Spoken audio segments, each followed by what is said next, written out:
Assalamualaikum warahmatullahi wabarakatuh. Waalaikumsalam warahmatullahi wabarakatuh. Good morning, everyone. Good morning, Sir. How are you today? We are fine, sir. Oke, thank you. Nah, jadi pada pertemuan kali ini kita akan membahas suatu topik mengenai perbedaan sel prokariotik dan eukariotik ya.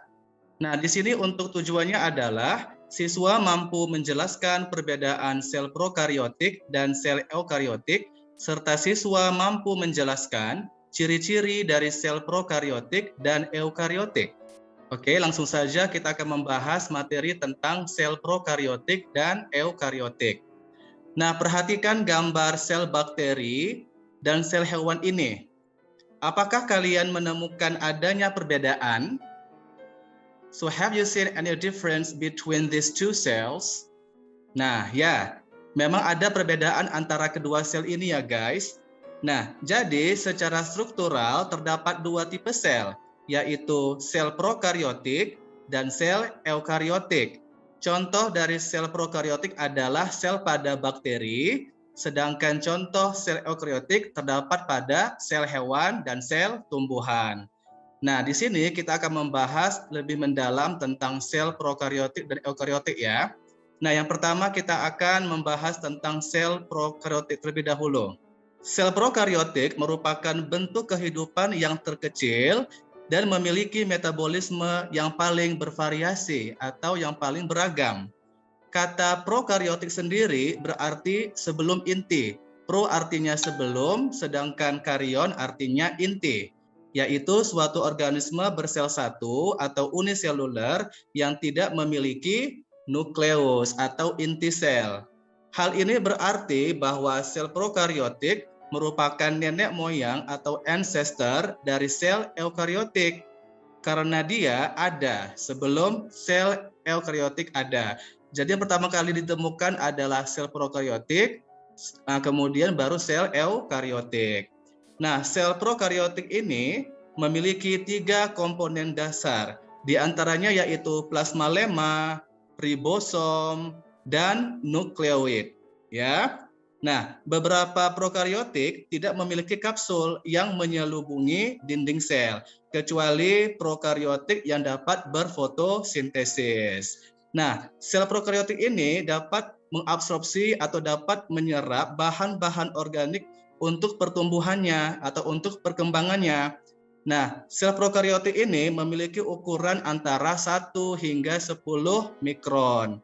Masing-masing sel prokariotik dapat menghasilkan sel-sel baru dengan cara membelah diri dan menghasilkan spora atau melakukan pertunasan. Bagian dari sel prokariotik ini ya, pada komponen plasma lemma atau membran sel terdapat sitoplasma dan nukleoid. Sedangkan bagian luarnya terdapat dinding sel yang berfungsi untuk mengokohkan serta memberi bentuk kepada sel.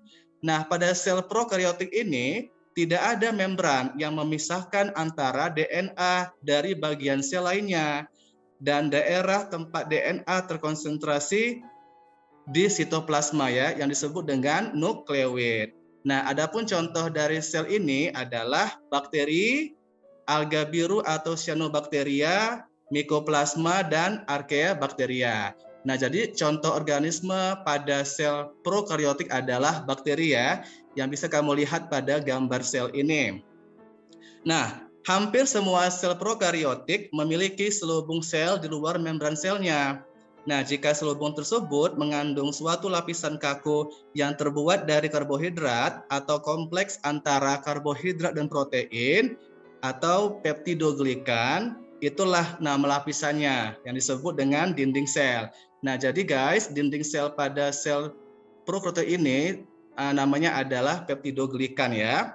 Nah, namun ada pula bakteri yang memiliki selubung sel yang terbuat dari protein.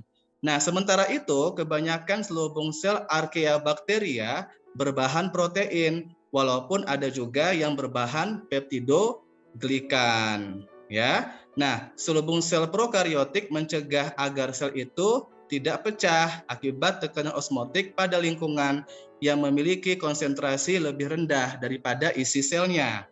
Ya, sejumlah prokariotik memiliki struktur sel lain di luar selubung selnya. Nah, banyak jenis bakteri ini memiliki lapisan di luar dinding sel yang disebut dengan kapsul. Ya, ini kapsul ya. Nah, yang membantu sel bakteri melekat pada permukaan benda dan sel-sel lainnya. Nah, kapsul ini juga dapat membantu sel bakteri menghindar dari sel kekebalan tubuh manusia pada jenis tertentu. Nah, kapsul ini juga dapat membantu sel bakteri ya agar melekat pada permukaan benda dan sel lain dengan benang-benang protein yang disebut dengan pili atau pilus ya. Nah, banyak jenis bakteri bergerak menggunakan flagellum atau flagella yang melekat pada dinding selnya dan berputar seperti motor ya, dia berputar seperti motor. Nama alat geraknya atau pergerakannya adalah flagellum ya. Nah, prokariotik umumnya memiliki satu molekul DNA dengan struktur lingkar yang terkonsentrasi pada nukleot. Selain itu, prokaryotik juga memiliki bahan genetik ya yang disebut dengan plasmid. Mungkin kamu juga pernah mendengar istilah tentang plasmid ya. Nah, jadi plasmid ini tidak dibutuhkan oleh sel untuk pertumbuhan. Meskipun seringkali plasmid membawa gen tertentu yang memberikan keuntungan tambahan pada keadaan tertentu. Misalnya resistensi atau daya tahan terhadap antibiotik. Ya, jadi ini merupakan struktur dari sel prokaryotik, contohnya pada bakteri dan archaea bakteria. Nah, sedangkan pada sel eukariotik, nah ini merupakan sel yang memiliki inti atau nukleus yang dikelilingi oleh membran. Sehingga sel ini memiliki dua membran, yaitu membran sitoplasma dan membran inti atau membran nukleus.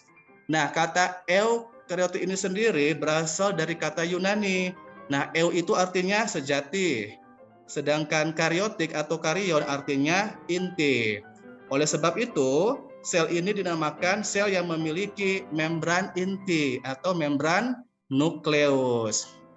Nah, selanjutnya guys, sel eukariotik ini memulai kehidupannya dengan sebuah nukleus yang dikelilingi oleh berbagai macam organel yang memiliki struktur dan fungsi tertentu dan terbungkus dalam sebuah membran sehingga bentuknya itu kokoh dan tersusun dengan teratur. Sel eukariotik ini merupakan salah satu hasil evolusi secara fisik dan biologis yang terjadi berjuta-juta tahun yang lalu, di mana sel ini terbentuk dari sekelompok organisme anaerobik dan aerobik. Nah, apakah kamu tahu apa itu organisme anaerobik? Makhluk hidup yang Yang tidak membutuhkan oksigen, Sir. Bagus, Zuria. Ya, kamu siswa biologi ya. Bagus sekali. Jadi ada organisme anaerobik dan aerobik. An itu artinya tidak ya, guys. Jadi organisme anaerobik adalah organisme yang hidupnya tidak membutuhkan oksigen atau O2. Sedangkan kebalikannya organisme aerobik adalah organisme yang membutuhkan oksigen untuk pertumbuhan dan perkembangannya. Bagus ya. Nah, jadi sel eukariotik ini memiliki nukleus atau inti sel yang terbungkus di dalam membran, sehingga DNA yang terdapat di dalam nukleus itu dapat tersimpan dalam kompartemen atau organel khusus yang terpisah dari bagian lain dari sel yang disebut dengan sitoplasma. Ini ya, sitoplasma. Nah, di samping itu terdapat juga jenis organel lain yaitu mitokondria dan kloroplas. Nah, kalau kloroplas itu terdapat pada sel tumbuhan ya, sementara yang Bapak tunjukkan ini adalah sel pada hewan. Terdapat juga jenis organel seperti mitokondria dan kloroplas yang terbungkus dalam dua lapis membran, yaitu membran dalam atau membran internal dan membran luar atau membran eksternal yang secara kimiawi memiliki perbedaan dengan membran yang membungkus nukleus atau inti sel tadi. Nah, mitokondria terdapat pada hampir semua jenis sel, sedangkan kloroplas hanya terdapat pada sel yang mampu melakukan fotosintesis, yaitu pada tumbuhan. Tetapi pada hewan dan jamur atau fungi tidak ditemukan kloroplas. Jadi guys, kloroplas itu hanya ditemukan pada sel tumbuhan yang mampu melakukan proses fotosintesis atau yang bersifat autotrof, artinya dapat menghasilkan atau mensintesis makanannya sendiri. Nah, untuk pertemuan berikutnya kita akan membahas tentang kompartemen atau organel sel secara khusus ya. Sel eukariotik ini terdapat pada organisme yang lebih kompleks lagi dan susunan organelnya sudah tersusun dengan teratur. Sel ini terdapat pada sel hewan dan sel tumbuhan. Yang ada di slide ini adalah sel hewan ya. Untuk sel tumbuhan mungkin bisa kamu lihat di internet atau di Google.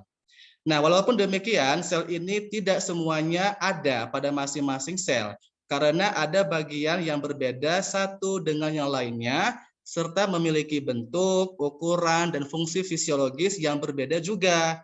Nah, meskipun demikian, ada bagian sel yang sama, di antaranya yaitu membran plasma atau membran sel, kemudian ada kompleks Golgi atau aparatus Golgi, kemudian lisosom, mitokondria, dan inti sel atau nukleus. Nah, ini semuanya akan kita bahas lebih mendalam di pertemuan besok ya. Nah, jadi ini merupakan perbedaan antara sel prokariotik dan sel eukariotik ya. Nah, selanjutnya di sini ada perbedaan yang cukup nyata antara sel prokariotik dan sel eukariotik. Nah, sel prokariotik dan sel eukariotik meskipun memiliki jenis yang berbeda satu dengan yang lainnya, sel ini juga masih memiliki keterkaitan dan saling membutuhkan. Sel prokariotik ini lebih dahulu berkembang, baru kemudian sel eukariotik. Nah, kedua sel ini memiliki perbedaan yang utama, diantaranya adalah lokasi DNA-nya, ya, seperti yang terdapat dalam kedua jenis sel tersebut. Dalam sel eukariotik, sebagian besar DNA berada di dalam organel yang disebut dengan nukleus atau inti sel, yang dibatasi oleh membran ganda. Nah, sedangkan pada sel prokariotik, DNA-nya terkonsentrasi pada wilayah yang tidak memiliki membran yang disebut dengan nukleoid. Ya, jadi sebetulnya pada sel eukariotik dia memiliki nukleus atau inti sel, sedangkan pada sel prokariotik dia tidak memiliki nukleus tetapi memiliki nukleoid, ya.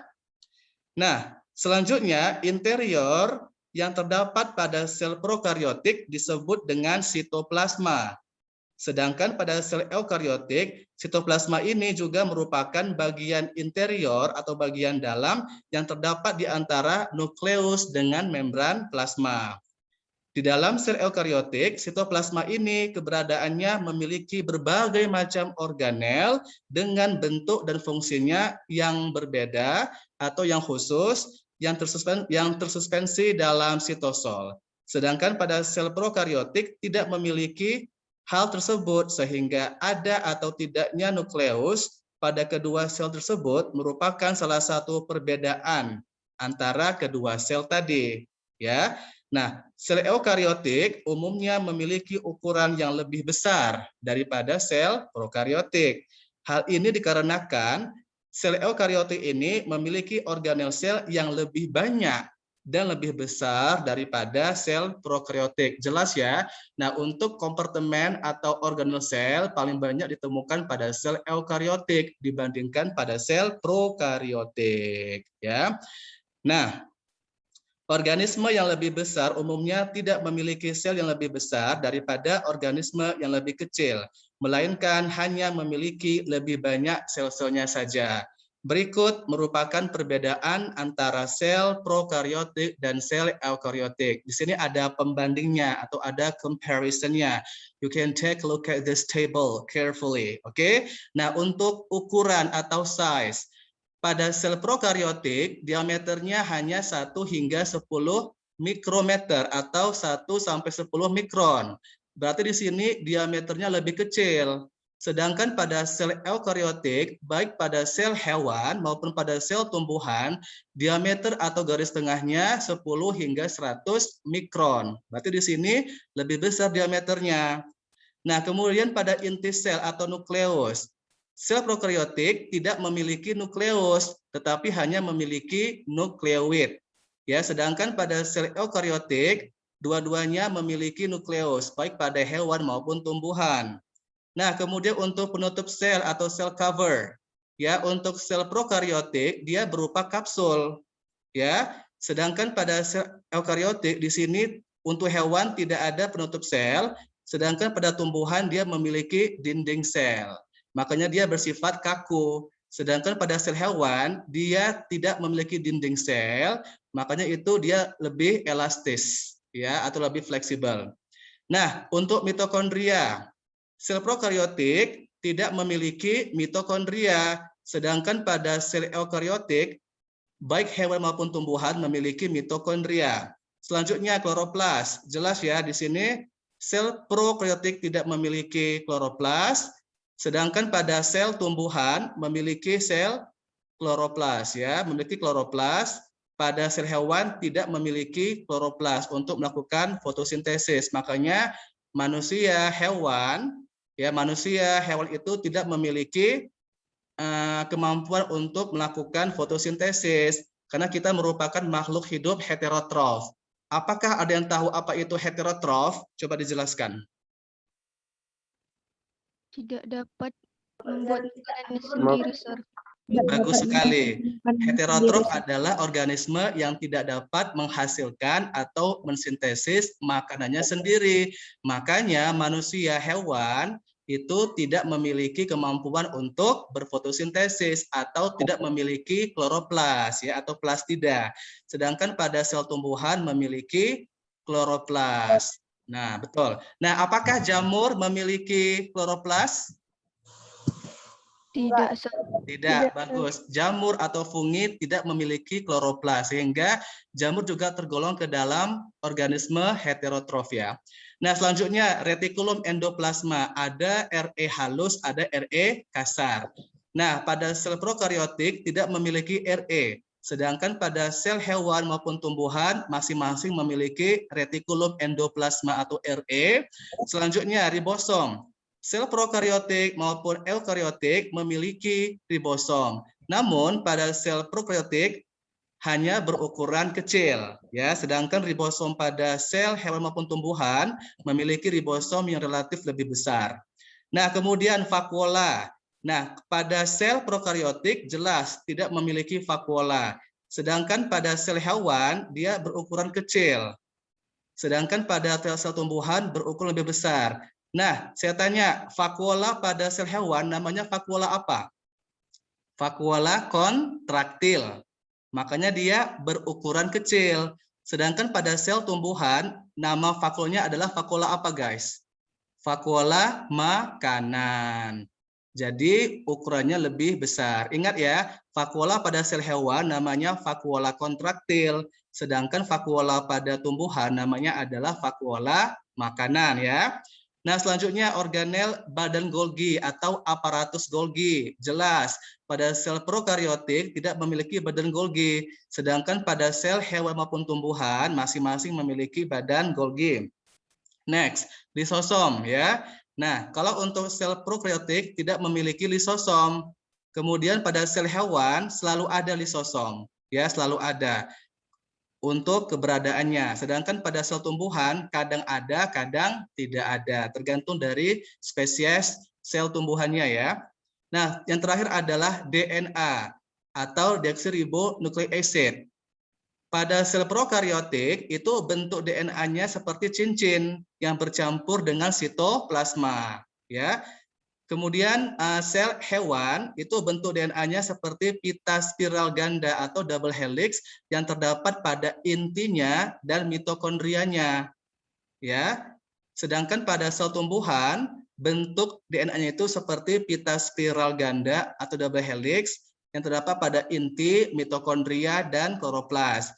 Jadi di sini pada sel hewan dan tumbuhan DNA itu dia berbentuk seperti double helix, tapi bedanya adalah kalau pada hewan dia hanya terdapat pada inti dan mitokondria ya.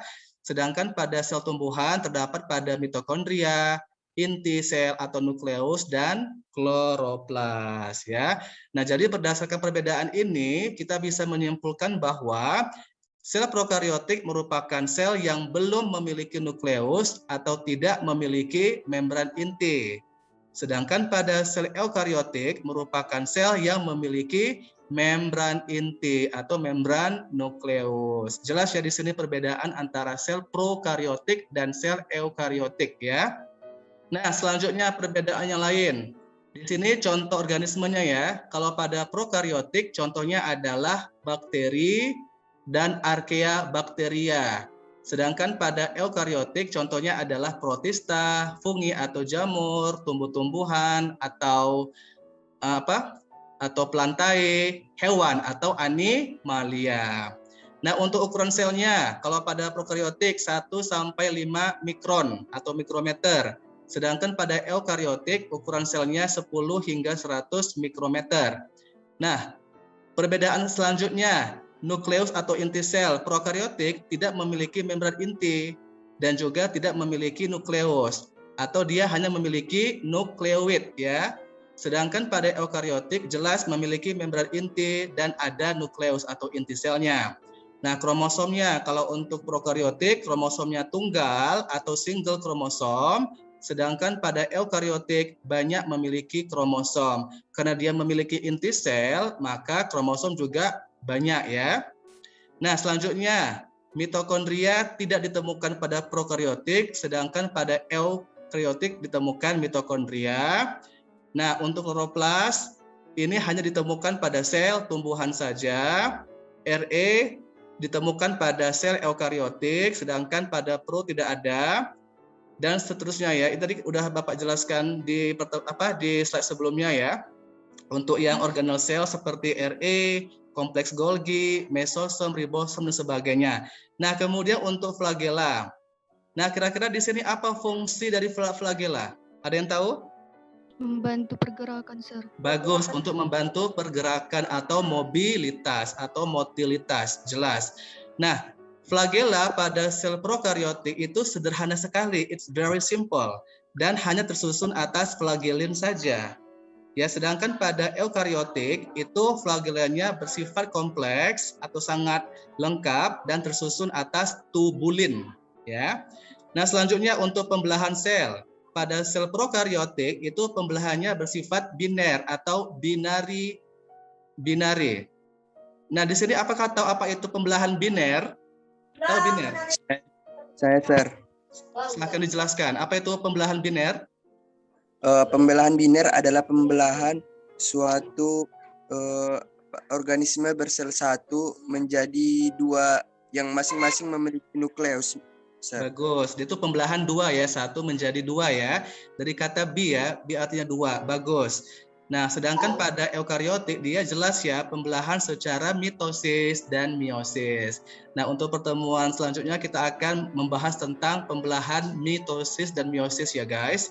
Nah, yang terakhir jelas ya, kalau prokariotik dia termasuk sel tunggal atau uniseluler, sedangkan pada eukariotik bisa bersifat sel tunggal dan bisa bersifat sel banyak, uniseluler atau multiseluler. Oke. Nah, selanjutnya kita akan membahas tentang ciri-ciri atau karakteristik dari sel prokariotik dan eukariotik ya. Di sini ada tabel ciri-cirinya. Yang pertama, pada sel prokariotik tidak memiliki inti yang sebenarnya. Materi inti tersebar dalam sitoplasma karena tidak mempunyai membran inti. Namun dia hanya memiliki nukleoid ya. Sedangkan pada sel eukariotik memiliki nukleus yang sebenarnya karena materi inti dilingkupi oleh membran inti. Jelas di sini kalau pada eukariotik memiliki nukleus dan memiliki membran inti ya guys. Nah, untuk DNA-nya pada sel prokariotik memiliki DNA yang lebih sederhana, lebih sedikit mengandung pasangan basa nukleotida serta berbentuk sirkuler. Apakah tahu apa itu sirkuler? Bentuk seperti apa?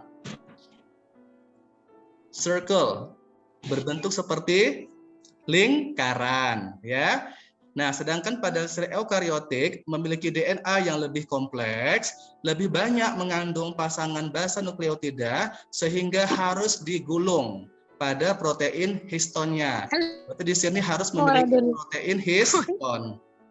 Nah, selanjutnya pada sel prokaryotik, ambil kan apa tuh dulu? apakah bisa dimatikan audionya? Silahkan dimatikan audio dulu ya. Hah? Suara. Mohon maaf sebelumnya, apakah bisa dimatikan audionya? Karena di sini lagi mengajar. Oke ya, Bapak lanjutin ya. Nah, di sini yang selanjutnya, pada sel prokaryotik hanya memiliki kromosom tunggal, sedangkan pada sel eukaryotik memiliki kromosom lebih dari satu, ya, atau banyak. Nah, selanjutnya, pada sel prokaryotik tidak memiliki intron, namun dia hanya memiliki ekson. Sedangkan pada sel eukaryotik memiliki intron dan ekson. Nah, selanjutnya sel prokaryotik memiliki operon. Ya, apa itu operon?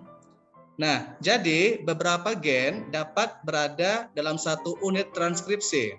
Satu unit transkripsi diawali dengan promotor dan diakhiri dengan terminator. Jadi diawali atau diinisiasi dan diinisiasi serta diakhiri ya guys. Nah, beberapa gen atau sekelompok gen yang berada dalam satu unit transkripsi itulah yang disebut dengan operon. Jadi, operon adalah sekelompok gen yang diapit secara bersamaan oleh sepasang promotor dan terminator. Nah, operon hanya ditemukan pada sel prokaryotik saja, yaitu pada sel bakteri. Nah, contoh operon yang terdapat pada sel bakteri adalah operon laktosa dan operon triptofan. Ya, jelas di sini operon hanya ditemukan pada sel prokaryotik, sedangkan pada sel eukaryotik tidak memiliki operon. Nah, selanjutnya pada sel prokaryotik, proses transkripsi dan translasi dapat terjadi secara simultan atau berkelanjutan. Ya, sedangkan pada sel eukaryotik transkripsi terjadi di inti sel atau di nukleus, sedangkan translasi atau proses penerjemahan terjadi di sitoplasma. Berarti di sini keduanya tidak dapat berjalan secara bersamaan, ya. Kenapa? Karena di sini lokasinya berbeda. Kalau pada prokaryotik dia bisa terjadi secara bersamaan atau berkesinambungan. Oke. Nah, selanjutnya pada sel prokaryotik, proses transkripsi terjadi lebih sederhana. Sedangkan pada sel eukaryotik, transkripsi lebih rumit terjadi dikarenakan akses RNA polimerase terhadap DNA lebih lama. Akibat DNA itu dikemas secara kompak dengan protein histon. Ya, yang terakhir pada sel prokaryotik, proses regulasi sintesis protein itu lebih sederhana, sedangkan pada sel eukaryotik proses regulasi sintesis proteinnya berjalan lebih kompleks atau lebih lengkap. Oke. Ya. Nah, selanjutnya di sini kalau untuk ukurannya udah jelas ya, ukuran untuk prokaryotik itu 0,2 hingga 2 mikron, sedangkan pada eukaryotik itu 10 hingga 100 mikron ya. Nah, di sini yang perlu kamu ketahui adalah ini ya. Kalau pada sel prokaryotik, ia memiliki glycocalyx dalam lapisan lendir atau kapsulnya. Nah, apa itu glycocalyx? Glycocalyx adalah suatu jenis kapsul yang ditemukan pada bakteri. Glycocalyx dapat diartikan sebagai lapisan tipis dari serat polisakarida kusut yang terjadi pada permukaan sel yang tumbuh di alam. Jadi pada sel prokaryotik dia memiliki glycocalyx yang dilapisi oleh selaput ya atau kapsul. Nah, sedangkan pada eukaryotik terdapat banyak sel yang tidak memiliki dinding selnya. Atau di sini terdiri dari 3 jenis, yaitu glikolipid, sterol, dan fosfolipid. Ya. Nah, kemudian di sini pada sel prokaryotik memiliki dinding sel yang cukup kompleks dan mengandung peptidoglikan. Sedangkan pada eukaryotik dia memiliki komposisi kimiawi pada dinding sel yang sederhana ya. Nah, satu lagi guys, pada sel prokariotik memiliki membran sel yang kurang mengandung sterol dan sama sekali tidak mengandung karbohidrat. Nah, sedangkan pada eukariotik memiliki membran sel yang mengandung sterol dan karbohidrat sehingga dapat berfungsi sebagai reseptor atau penerima rangsangan ya. Nah, jadi ini merupakan ciri-ciri dari sel prokariotik dan eukariotik. Oke, sudah selesai. Nah, jadi itu merupakan pemaparan materi pada pertemuan kali ini tentang perbedaan antara sel prokariotik dan sel eukariotik. Ya. Nah, sebelum kita akhiri, apakah ada pertanyaan atau respon dari siswa-siswi sekalian? Ada pertanyaan? Zuria? Ya, silakan Iya, Sir. Zuria. Sel prokariotik tadi kan tidak memiliki mitokondria, Sir. Pertanyaan saya, Sir, bagaimana sel tersebut membentuk energi untuk selnya gitu, Sir? Nah, jelas sih. Jadi sel prokariotik itu memperoleh energi dari sitoplasma atau membran selnya, walaupun dia tidak memiliki organel mitokondria. Jadi namanya adalah sitoplasma atau membran sel. Jelas ya? Jadi bagaimana dia bisa memperoleh energi untuk dia bisa bertahan hidup atau tumbuh itu dihasilkan dari sitoplasma atau membran selnya, seperti itu. Oke, apakah ada pertanyaan yang lain dari siswa sekalian? Do you have any questions about this material before we end our session? Nah, kalau begitu, terima kasih atas partisipasinya. Thank you so much for your participation and your time to be here to join this live teaching. I hope you can understand what I'm saying. And if you have any questions about this material, you can contact me through WhatsApp. And then you can call me if you have any responses. And then, Bapak akhir dengan ucapan, wassalamualaikum warahmatullahi wabarakatuh.